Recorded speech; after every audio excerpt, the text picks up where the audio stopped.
bumisita siya kay President-elect Duterte. My God, parang BFFs na sila. Are they working on something? Ano yung nakwento ng mommy mo na meron pa sa project or meron pa siya mga things na isinusulong kay President-elect? Parang wala naman.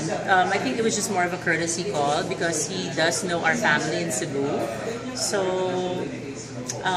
ayun. So parang ako nagugulat na lang ako na pagising ko, ay, nasa Davao pala, ano meron? So, hopefully I'll get to meet him one day. Super bait daw niya. What can you say about the incoming administration?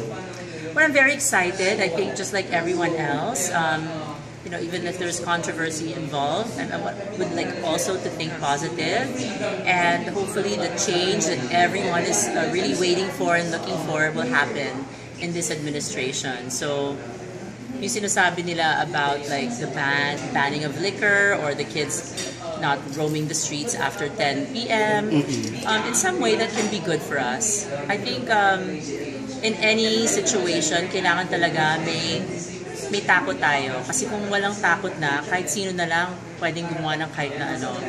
So I would like to live in an environment that I know is safe because I have kids. I have an 11 and a 12-year-old and they're girls and they're my daughters. So I would like them to grow up in a more strict environment. Na alam kong if something happens to them, mananagot talaga ang sino man ang sasakit sa kanila.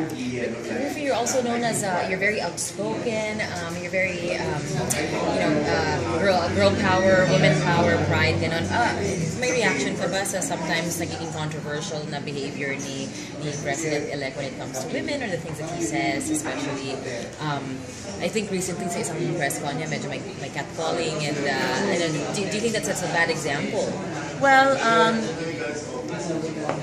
actually during the elections, our family was divided. You know, there were people for him and there were people not for him. So when it comes to women empowerment, it's very, I don't want to talk about that. It's quite a delicate topic, especially if he's the president. So whatever he says, I think I should just keep my mouth shut and respect that because I don't want to get in trouble.